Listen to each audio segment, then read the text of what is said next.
کہتے ہیں کہ طاقت بہت بڑی چیز ہوتی ہے، قوت بہت بڑی چیز ہوتی ہے۔ اگر انسان کے پاس قوت ہے تو انسان تخت پر قبضہ کرتا ہے، اگر انسان کے پاس قوت ہے تو انسان عزت حاصل کرتا ہے، اگر انسان کے پاس قوت ہے تو انسان لوگوں کے درمیان عزت دار کہلاتا ہے۔ لوگ ڈرتے ہیں تو قوت کی وجہ سے، لوگ جھجکتے ہیں تو قوت کی وجہ سے، لوگ جھک کر سلام کرتے ہیں تو قوت کی وجہ سے۔ قوت بہت بڑی چیز ہے، طاقت بہت بڑی چیز ہے۔ آج پوری دنیا کے اندر لوگ طاقت کی بنیاد پر، کوئی منڈی پر قبضہ کر رہا ہے، کوئی کرسیوں پر قبضہ کر رہا ہے، کوئی سیاست پر قبضہ کر رہا ہے، کوئی سماج کو کنٹرول میں لے رہا ہے۔ صرف کس بنیاد پر؟ قوت کی بنیاد پر، طاقت کی بنیاد پر۔ پتا چلا طاقت بڑی عظیم چیز ہے، قوت بڑی عظیم چیز ہے، لیکن حیرت کی بات یہ ہے انسان طاقت والا بننے کے لیے، قوت والا بننے کے لیے ایک سے ایک ہتھیار بنا رہا ہے، دولت کو اکٹھا کر رہا ہے، دولت کو جمع کر رہا ہے، لیکن اللہ اکبر، چاند پر پہنچنے والا انسان، مریخ پر بستی بسانے کا پلان کرنے والا انسان، ستاروں کی انجمن پر پانی تلاش کرنے والا انسان اب بھی اس بات پر حیران ہے کہ انسان کے پاس قوت آتی کب ہے؟ دولت ہو تو قوت آتی ہے، دولت ہو تو طاقت آتی ہے۔ انسان کے اللہ اکبر، انسان کے پاس ہتھیار ہو تو طاقت اور قوت آتی ہے، مگر انسان اب بھی اس تحقیق کے اندر حیران ہے کہ آخر ہتھیاروں کی بنیاد پر قوت اور طاقت آتی ہے، مال کی بنیاد پر طاقت اور قوت آتی ہے، لیکن اللہ جنہوں نے بدر میں 313 نہتوں نے 1000 کے گنڈوں کو جو شکست دی تھی، آخر ان کے پاس ہتھیار تو تھا نہیں، ان کے پاس کون سی قوت تھی، ان کے پاس کون سی طاقت تھی؟ ہاں جنہوں نے اللہ اکبر تاتاریوں کے فتنوں کو پانی ڈال کر کے سرد کیا تھا اور کعبہ مٹانے والوں کو خود کعبے کا پاسبان بنا دیا تھا، اتنی بڑی طاقت اور قوت والوں سے ٹکرا کر ان کو زیر کرنے والی کون سی قوت تھی، کون سی طاقت تھی؟ اور آج بھی کروڑوں ہتھیار کے باوجود دنیا لرزہ برندام ہے، تو محمد رسول اللہ پڑھنے والوں سے لرزہ برندام ہے۔ آخر ان کو کون سا خطرہ ہے؟ اللہ، جس قوم کو گلیل چلانا نہیں آتی اس قوم سے آخر سپر پاور لرزہ برندام کیوں ہے؟ مسلمان اس فلسفے کو سمجھے نہ سمجھے، دنیا اس فلسفے کو اچھی طرح سمجھتی ہے۔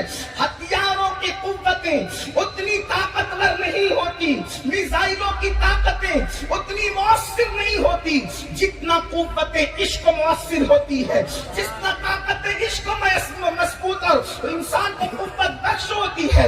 عشق کی طاقت کیا ہے؟ عشق کی قوت کیا ہے؟ یاد رکھنا، ہتھیار ساتھ چھوڑ سکتے ہیں، ہتھیار کو چھینا جا سکتا ہے، ہتھیار کو چرایا جا سکتا ہے، لیکن قوت عشق ایسی چیز ہے جو کبھی ساتھ نہیں چھوڑتی۔ قوت عشق کا عالم یہ ہے جب دوست ساتھ چھوڑ جاتے ہیں تب بھی قوت عشق ساتھ نہیں چھوڑتی، جب سایہ ساتھ چھوڑ جاتا ہے تب بھی قوت عشق ساتھ نہیں چھوڑتی، جب سب ساتھ چھوڑ جاتے ہیں حتیٰ کہ ماں باپ چھوڑ جائیں مگر قوت عشق ساتھ نہیں چھوڑتی، حتیٰ کہ اولاد ساتھ چھوڑ دے قوت عشق ساتھ نہیں چھوڑتی۔ قوت عشق وہاں تک جاتی ہے جہاں تک انسان کا گمان بھی نہیں جاتا ہے، قوت عشق تو قبر کے اندر جاتی ہے، حتیٰ کہ نکیرین بھی عشق والوں کا احترام کرتے ہیں۔ اہل سنت کا امام کہتا ہے نکیرین کرتے ہیں تعظیم تیری، فدا ہو کے تجھ پہ یہ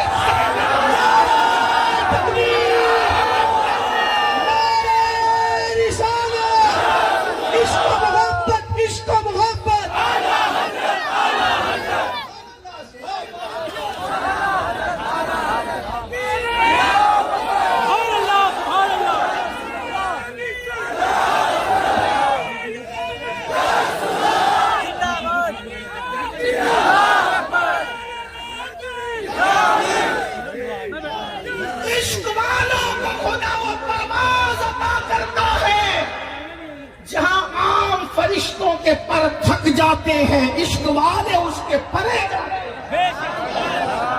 دیوان کون عشق محمد کو دے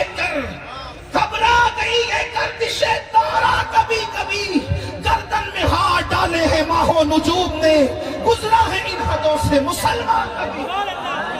عشق کی قوت یہ ہے، آج مسلم امہ کو پھر اسی عشق کی ضرورت ہے، اسی قوت عشق سے اپنے آپ کو مسجل کرنا ہے۔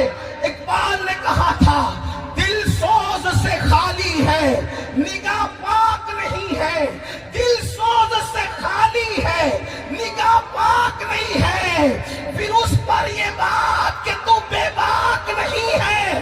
آج اس قوم میں بے باکی کیوں نہیں؟ آج اس قوم کے اندر نڈرپن کیوں نہیں؟ آج اس قوم کے اندر اللہ اکبر بے خوفی کیوں نہیں؟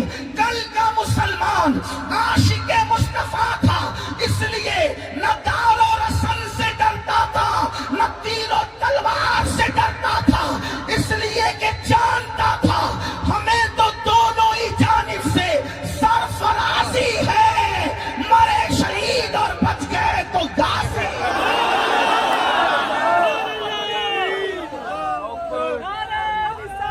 آج اس قوم کے پاس ویسا عشق نہیں جس عشق کی اس قوم کو ضرورت ہے، اس لیے کہ صوفیہ فرماتے ہیں جس کے پیٹ میں حرام ہوگا اس کے پیٹ میں عشق نہیں آ سکتا۔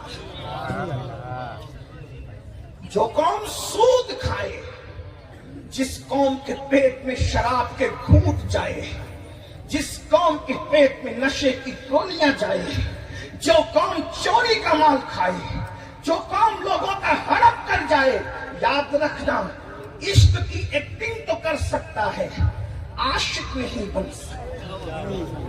اس لیے کہ عاشق کی نگاہ پاک بھی ہوتی ہے اور دل پرسوز ہوتا ہے۔ اقبال نے اس فلسفے کو سمجھایا، دل سوز سے خالی ہے نگاہ پاک نہیں ہے۔